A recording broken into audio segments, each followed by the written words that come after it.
Trigger warning. This video contains references to themes of suicide which some individuals may find distressing.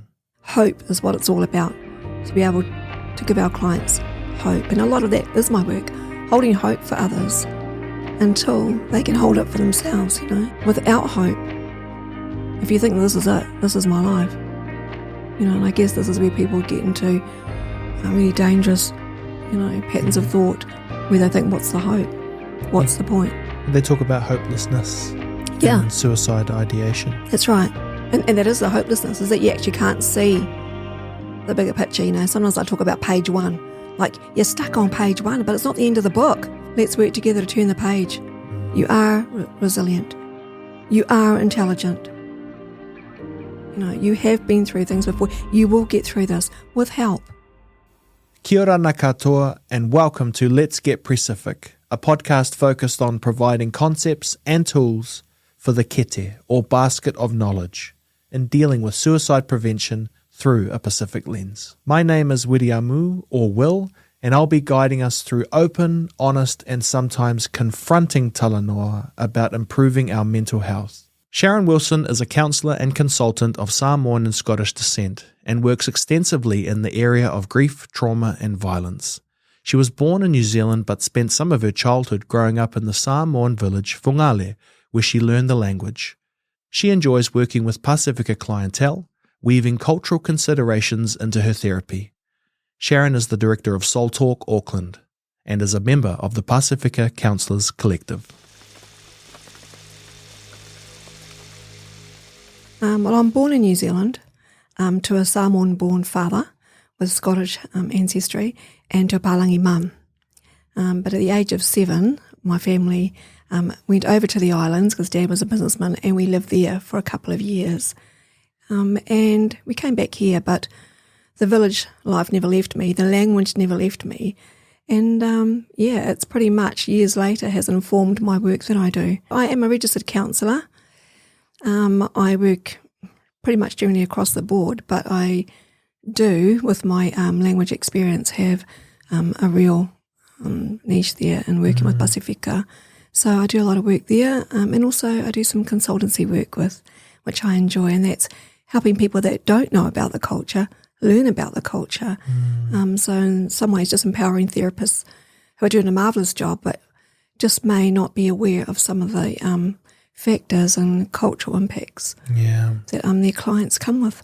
What's it like being a counsellor in this modern world we live in, this kind of COVID, fear-induced, there's wars happening in Europe? It has changed in terms of I'm doing a lot more online Zoom work, which I did anyway with clients overseas. But obviously with COVID and lockdowns, it became a new norm for myself to work, and then there was less on-site work for me because of the lockdowns, and that's just increasing now. But it definitely changed the way I worked, which was helpful, and other times it wasn't helpful because there was no privacy for those who are, in their family home who needed to talk about, for example, violence, but the perpetrator was there, so they couldn't actually talk about it. So it changed the way I worked, and some of it was good and some of it became more complex. How can you ask for help remotely on Zoom if potentially the danger is right there? We had little agreements like, let me know what a good time is, and if everybody was home, was there a time that you could go out and do some gardening but actually be talking to me? Is there a time where the perpetrator, for example, was in the house and you were outside? And for the young people, could they go to a park and sit there? And could we have our either phone session or Zoom session or FaceTime? Could we have it there? So those are some of the ways that I worked around it, just to ensure they had privacy, but they still weren't left, not knowing when our next session was going to be because, as you know, New Zealand and most of the world were like, we weren't sure what's going to happen. So when someone's got a lot of trauma and stress, they don't want to be leaving that for week 1, 2, 3, 4. So so it actually worked. So that's a way around some of that, Is in-person still better? when connecting with another person, can Zoom fill that gap of, like we're connecting in real life right now? I think you definitely miss some cues working online in terms of body language, in terms of perhaps the client prefers in person, perhaps the screen is a bit of a barrier to them being authentic, or that could be a bit nervous. And I might miss some, some body movements, eye movements or something as well as a therapist. So, but I think more and more the in-person choices are starting to become a bit more prevalent now. Is there anything you can talk about with kind of supply demand? Is there enough of you for the crisis that is emerging, particularly around our young kids and, early adults accessing support, counsellors and stuff like that? You hear about Mike King, talking about there's actually no cavalry coming. Yeah. There's a giant problem that we haven't acknowledged properly. Mike King's amazing in what he's doing and continues to do. In answer to that question, there probably isn't enough. But in respect to Pasifika, for example, it's even more difficult to access help. That's because of cultural barriers, as well as, perhaps waiting lists or waiting times that many people that I speak to, comment on. That yes, they go to the GP, yes, they do all the right things, but they're still waiting. So, so there is a lot of work to do in terms of, quicker response. If it's a young person, for example, they're probably not even going to tell their family that they need help. It could be that the family finds out through other people, or just a concern that they've been isolating for a long time. So sometimes the young person might not have a voice. I think that they are talking to people like on social media. The danger is they're talking to a whole lot of people that may not be experts in that field. And so they could, have a place to talk about stuff, but they might get 10 replies that might seem okay to their friends, but in actual fact, they still need some intervention, and sometimes that can be a problem too. Yeah. Going to the sources of other people who are not actually qualified, or, they're just too young. They haven't done enough Ks in life, so they're not to know, for example, that they might be highly depressed. They might just say, come over, bro, just do this and just do that, Actually, that person's really depressed, really down, possibly suicidal, but they're not trained, they don't know what to look out for, and nor does the person themselves actually know how to word their processes necessarily. And if you're talking Pasifika, don't even have a vocabulary for some of those words. What kind of words are we talking about here? Like depression, anxiety, and what people might just say they don't feel right. Do you think there's some stigma around feeling embarrassed talking to a counsellor, for example? I think there is. I think for some cultures they may think that the counsellor might not get them or understand them, so it's okay. I'll be all right. Actually doubting that they will be understood. So that's some of the comments that I hear from my clients. Or they have been to a counsellor and they didn't get them, but they don't know to go back again and say, well, actually, can I speak to another counsellor because I didn't feel connected to that counsellor? So they may not be able to have that conversation, so they just do nothing, or they don't show up for session 2. What are some of the dangers there if you're not heard? Counselling provides a confidential, private space away from friends, away from ainga whānau. So there's more chance of just being as opposed to bottling it up because you don't know what mum's going to say, auntie's going to say, your mates are going to say. Counselling is that private space, and it's also an investment into the self, right? It's an investment into your well-being. It's a place where you can let it out, talk about it, look at it, understand it, leave it there, come back next session, pick it up again, and let's look at it again. So counselling is that special space where you can do that, and all the while being the counsellor is listening to what is not being said as well. Do you think that's what people think counselling is? Probably not. What do you think they think it is? I think they think that something's really wrong in their life and things are going really bad. Now they've got to talk to somebody and they don't even know that person and don't even know where to start and don't know what they're going to think of me if they hear my truth. I think that is probably something, it depends on what the age group is, right? And our culture's a little bit like that. In America, it's a bit different. You can have your life coach and your therapist on speed dial. Someone said to me one time, "Oh yeah," So it's a different culture there. Whereas over here, we are talking about it more. We are addressing things more, but it's still a new experience for many people. It wasn't that long ago where mental health institutions, for example, were just like, just don't go there. Yeah. It wasn't that long ago. So I just love podcasts like this, the work that agencies are doing to normalise this. Because at the end of the day, it's talangoanga. It's a conversation.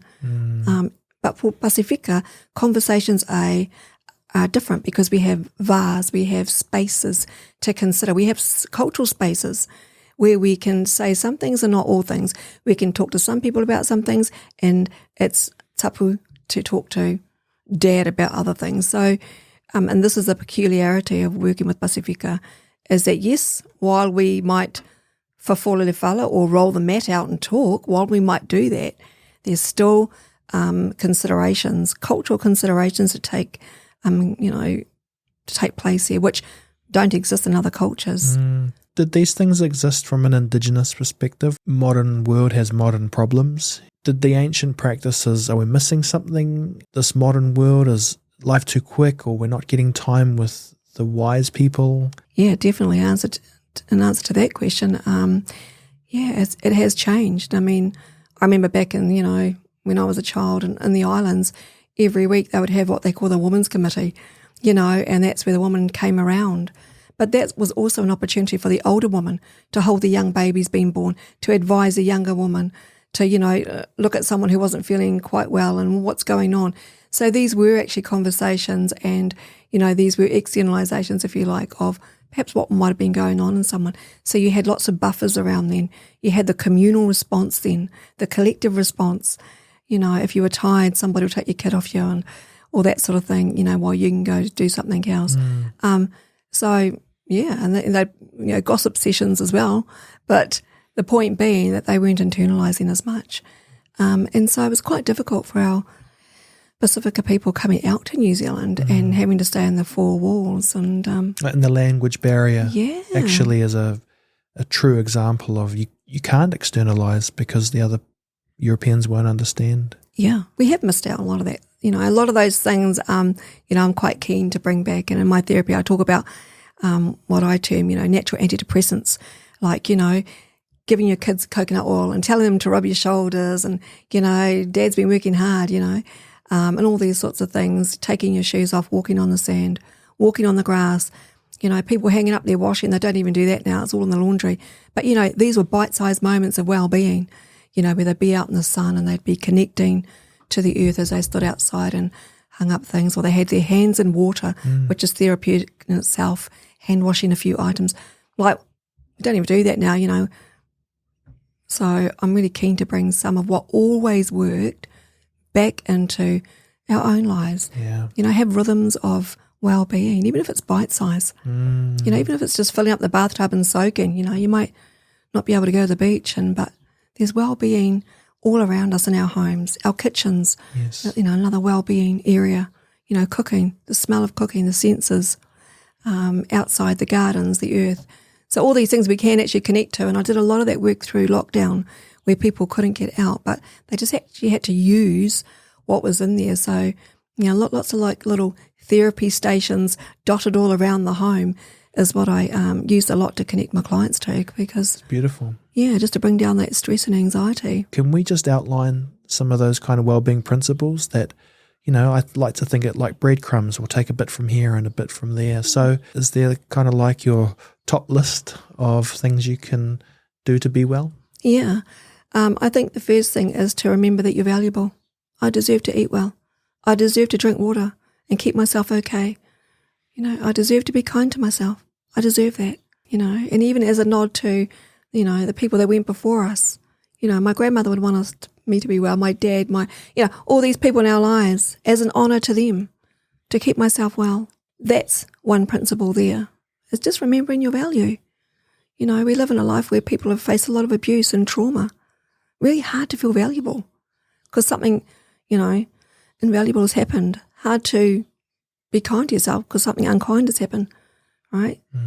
Hard to feel hopeful because something has left you hopeless and helpless.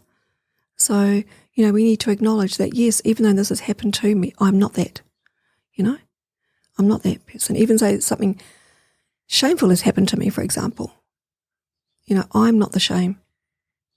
Even though I've been neglected or given away at birth, I still have an opinion that matters and counts. So well-being is remembering that you're valuable. Probably that's one of the first steps, and then incorporating, all aspects to keep us well. Anybody in New Zealand who's done a degree, we all have to acknowledge te wharatapa whā, masonry. And that was, those 4 aspects. But sometimes the spiritual aspect, for example, is, sort of like not acknowledged or it's left out. So if spirituality is something that keeps you well, listen to spiritual music or a worship music or a scripture or a sound or, connecting to earth or thanking the Creator, bringing in that spirituality. It's another part that strengthens you. So, I think that's another important thing.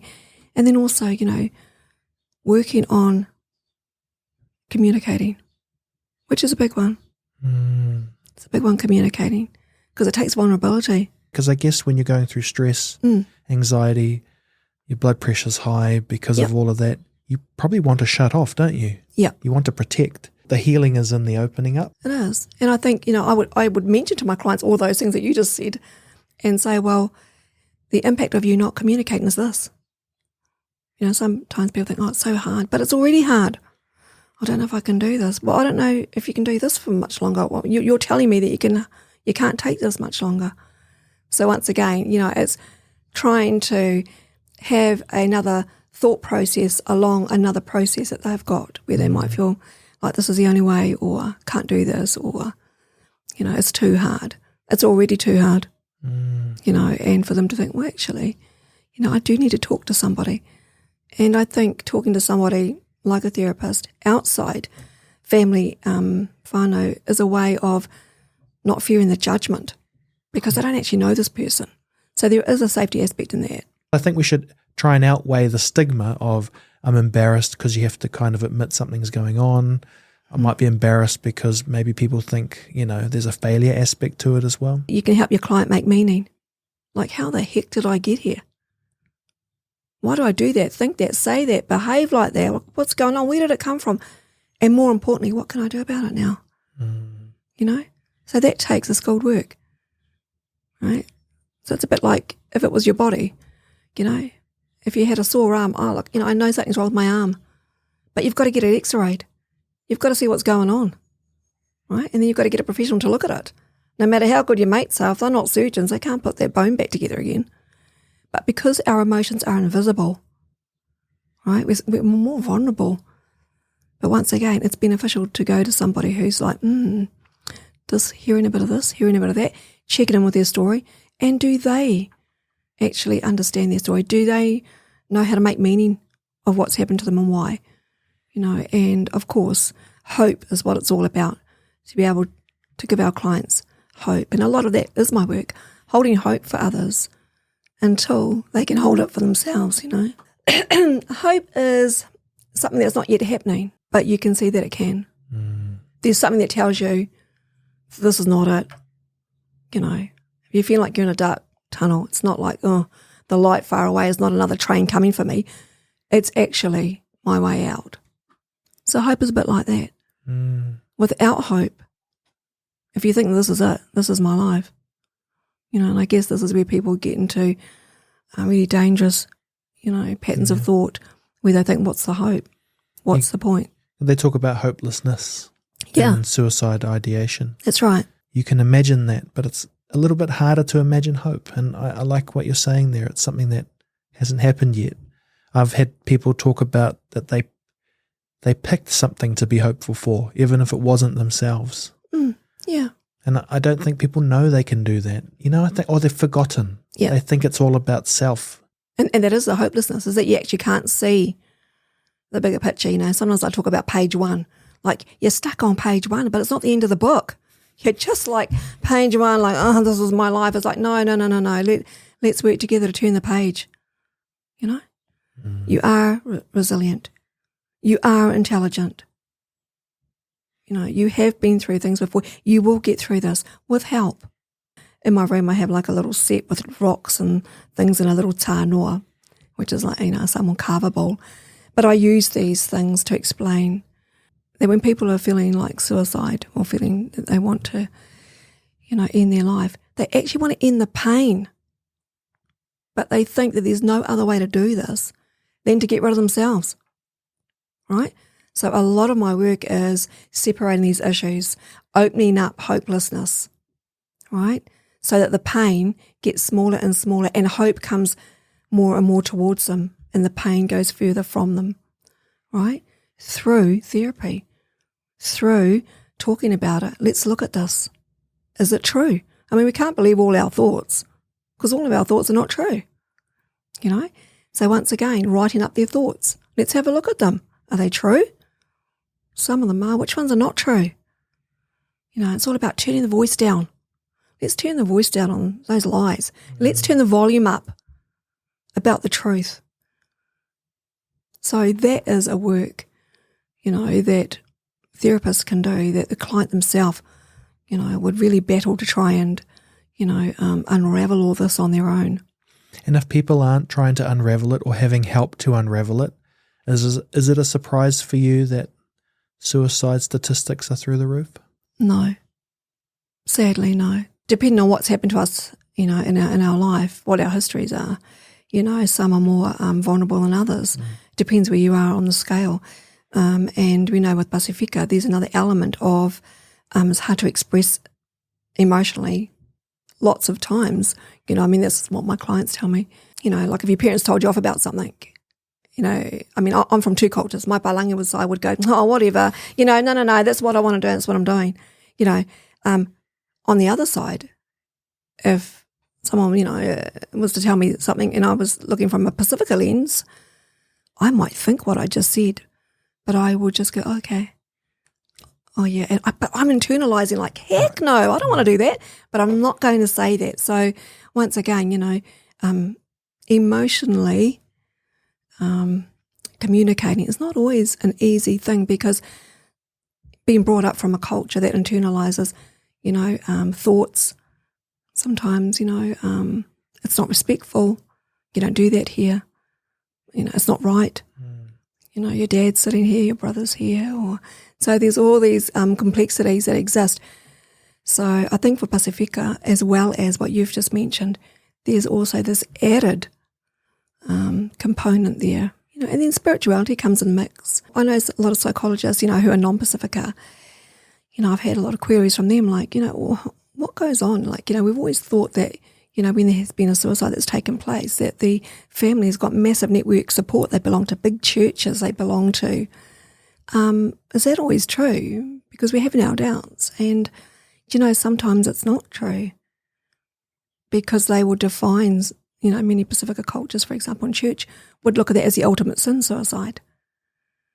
So the family are not going to say anything against people who have that opinion.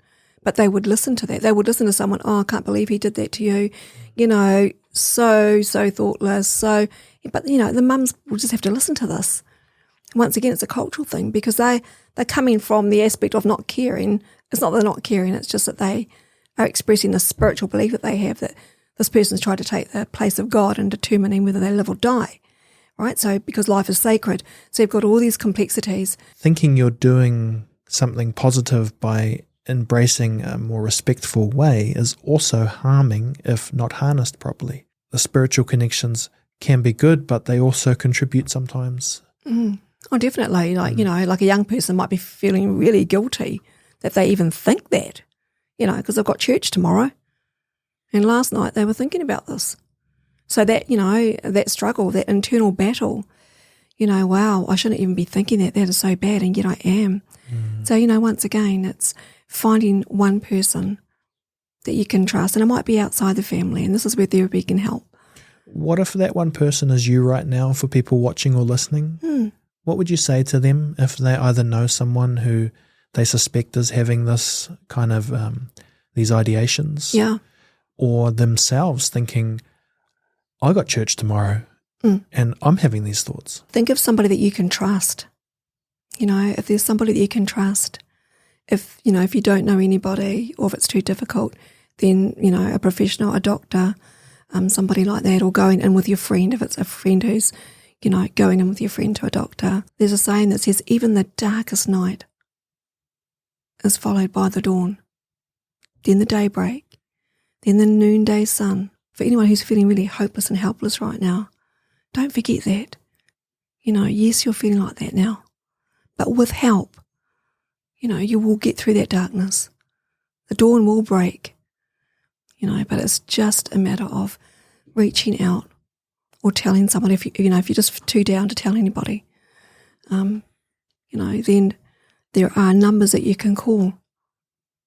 If it's too private, you can't tell anyone, but if there is one person that you can trust and have a bit of a care plan with that person, say, hey, if I ever text you these words, then those words, mean I'm not in a good space. I've done some of those care plans with my clients. Can you share some of the words if people aren't familiar? For example, when we did our suicide prevention training, It was if people are wrapping things up or giving things away. Yes. So could we just maybe talk a little bit about that? Because I'm hoping we can educate as well. Yeah, sure. Yeah, so signs of giving things away, that's a big one. Writing, really unusually long notes or texts. Talking like you're not going to see them for a long time. Not even responding like they normally would do. And it's hard to tell because actually some people might feel really, isolated and despondent, but other people might actually look okay because they are looking forward to the relief of not having this pain anymore. Right? Often why people look back and go, oh my gosh, I had no idea. So sometimes, it can be a relief because I've planned it for a long time. Right? So so the planning is something to look out for. Noticing that they, don't do the things that they usually do, giving things away, writing unusual things or, saying things that are not normal for them. Can a person who identifies this call a counsellor? Can they call the help numbers? They can call the help numbers, 1737. Can also, if someone's really desperate, they can go in themselves. They can just, go to an emergency department on their own, or better still, if you've got a friend or a family member that can take you, just so that you don't be at risk. What the statistics tell us is lots of people are having these thoughts. Yeah. So you're not alone in that either. No, not alone. But what we do know is there's lots of hope and help available for those who will connect to that help, right? To those who will take that, almost like throwing out that life ring to them. For those who will take that, there is hope, there is help, and there is a future. There is a future, and that's what people are needing, to know that. Sharyn, are you hopeful about the future for our youth, for people feeling the squeeze of life? In some ways I'm hopeful because there's more lights being shone on this. Podcasts, people being more open. Sometimes that can work against you too. But in terms of knowing that you're not the only one. So I'm hopeful that way. I'm hopeful that because there's more funding for more, normalising of, this is happening. It's been spoken about now, whereas 20 years ago or so it was just like still, under wraps. It's not that it didn't happen. It just, wasn't really talked about. With all the myths that, if you talk about it, you put the idea in the head. They've already got the idea. So, that's myth, So once again, there's lots of myth busting happening now.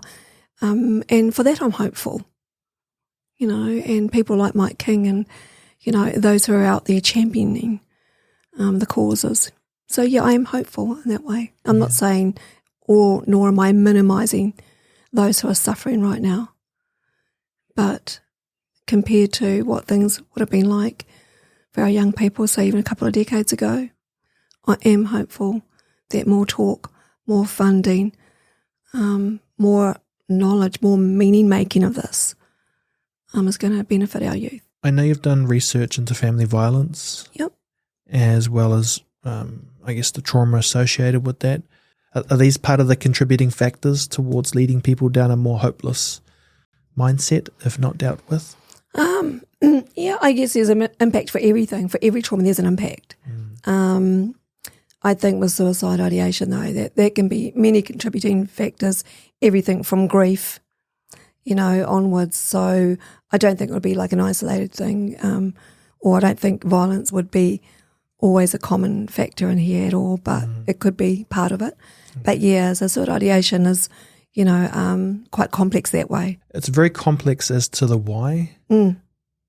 Is it complex as to the solution? I think if you're talking about, if we say, for example, Pasifika and violence, I think the difference there, or one of the complexities there, is that there's a lot of family honour with Pasifika culture. So a lot of our young people, for example, would never say, oh, look, my dad's been smashing my mum up. They'll think it, they know it, and their mates know it, because, but in terms of going to some help, probably unlikely, right?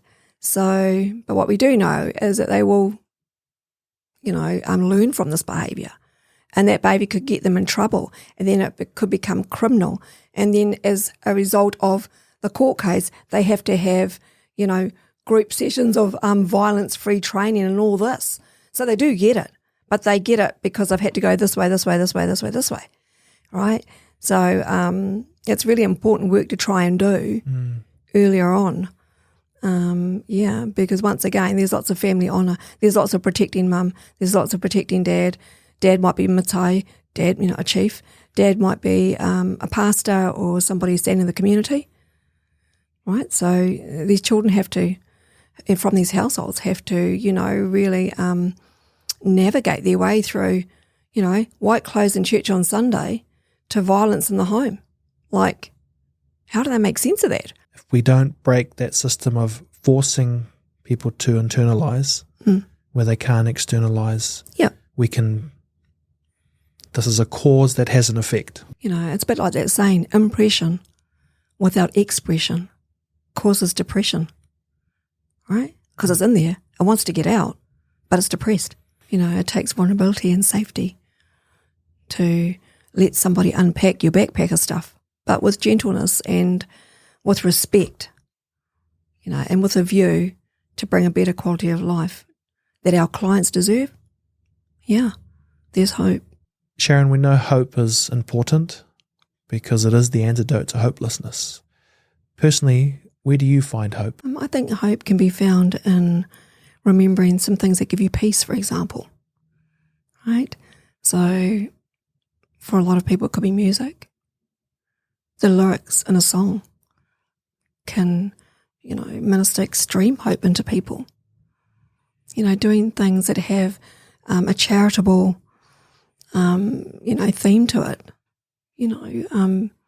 Being involved in community, even if it's bite size, just so that you're not sitting and internalising and isolating on hopelessness, but to be able to perhaps give hope to somebody, and in that you receive it back when you see a smile or, the recipient or someone responds. So, if possible, to get yourself into that environment, if you're creative, to make something, and give it to a charity. Once again, we know that we use the right side of our brain when we're doing something creative, and that kicks in the endorphins, lifts mood, makes us feel good. So these are some practical things that we can do, for hope. And also using the talents that we have. There's a reason why we have these gifts. Use them, because often these are things that keep us well. You don't have to try and do them. They're already within you, and also just to be able to look at what you have been doing, to think about the things that you are, able to do, as opposed to what you haven't done, what you should have, could have, because those thoughts bring a lot of judgment. So to be able to build up the hope, like, wow, I went for a walk today, exercising, even if it's bite size, Even it's to the letterbox and back in the house again if you can't do a 10-minute walk but, just some hope. Just going out for a walk, being out in the sun, getting some vitamin D, watching a bird fly by, and all these very simple things, but they are things that we can't get in a tablet, right? So as we connect to that, it does have an effect of building up our hope. We can't put the sunshine in a tablet. We can't put, a bird that flew by or a flower that opened up. We can't put that in a tablet. We have to be in that, the well-being. There's lots of well-doing, but to actually be in there, right, the well-being is really important to, build hope. Have you ever lost your hope? I think everybody does. I think everybody does lose hope. I think the intensity, though, of that loss can vary with people, and the resilience or the capacity in a person varies incredibly. So, yeah, I think all of us do. Yeah, that's nice to know because there's no us and them. There's just all of us, right? That's right. Yeah, definitely. It's collective, it's universal, it's global. We've talked today about communication.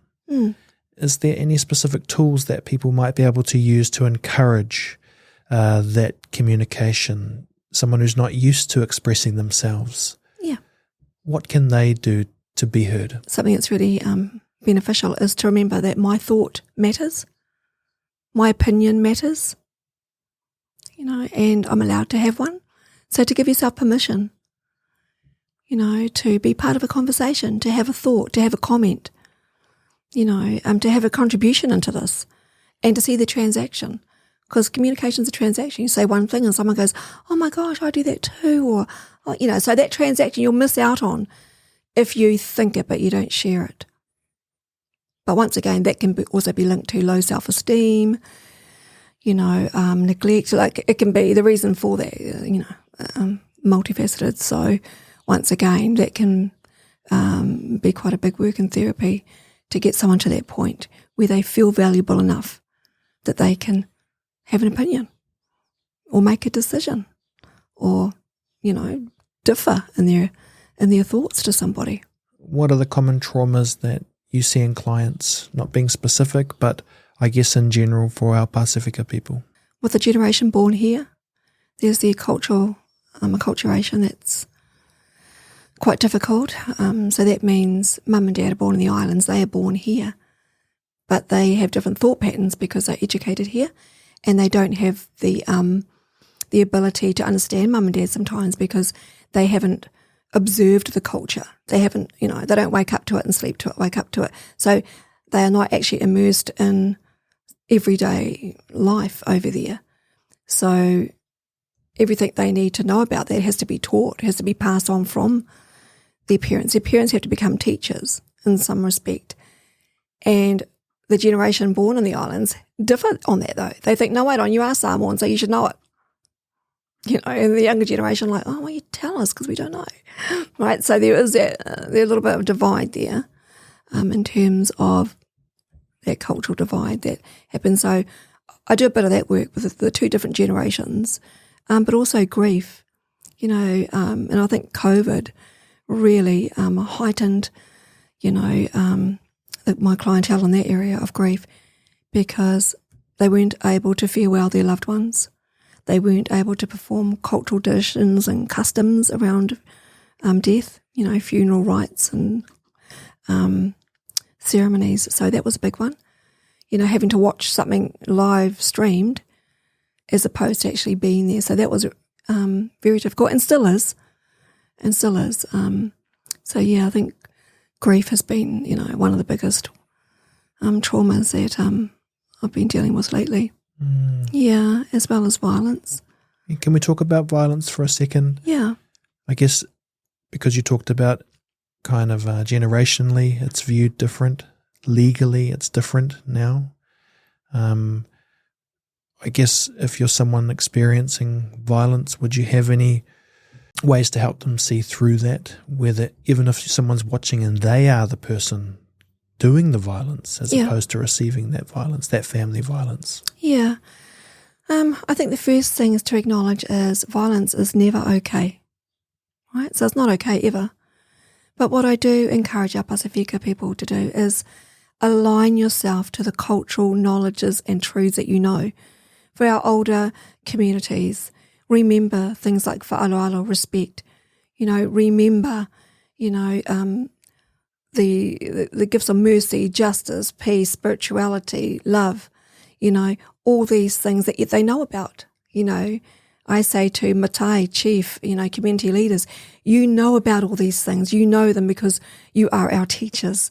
So once again, to align yourself to the practice of protecting our families, providing for our families, but protecting them, of showing them the way out, of remembering that everything you teach them is going to be in some way impacted on their life, and that they are holders and treasurers of gifts that they can give out. It doesn't have to be violence. It has to be, people connecting themselves to Indigenous truths that always existed, right? And they didn't include violence. It was talanoa, rolling out the mat, talking about things, right? It was acknowledging that if things are hard, talking to other people who are more knowledgeable, the elders, spirituality, all these things were and still are Indigenous truths. So I encourage perpetrators of violence, victims of violence, children living in homes of violence, about fostering that love and hope that they already know about, so we can snuff out and, kick violence out of the homes and invite these truths in Indigenous ways back into our homes again, because they'd never included violence in the first place. And a lot of violence occurred in our Pasifika communities, not just because, but we do know there was a close association with those who were taken away from their support networks in the islands and coming here frustrated. Mum worked long hours, dad worked long hours. Sometimes to cope, dad would have a drink, and then out of that could, develop more problems, less buffers, in their lives, taken away from communal living, the outer caregivers that were there. And now you're up for everything. And I think some of that frustration, turned into anger, turned into violence. And also, there'll be financial pressures as well on families too, because of culture and customs and obligations. So that also causes a lot of frustration, anger, and then can lead to violence in the homes. So once again, our cultural obligations never included violence.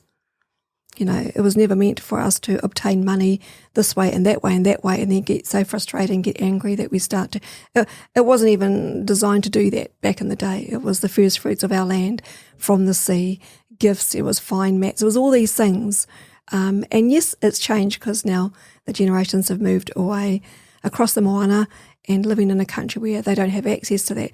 But nor does violence mean that, it's okay. It's like it was never a norm. So I guess in answer to your question, let's remember violence was never cultural, it was never a norm, it was never okay, and it's still not okay. There's actually a beautiful Tongan proverb, and it talks about, the canoe that goes out and it gets into trouble, and then the other canoes come around it and bring it back into safe harbour, and we all need that. And I'm hoping that this talanoa has encouraged somebody to come back into safe harbour. And so I also thank you for this opportunity. If you've got any inquiries about what we've talked about today, if there's any links I can send you to help, look them through and you'll get a response. Awesome. Thank you for sharing hope with us today. You're welcome, and you're worth it.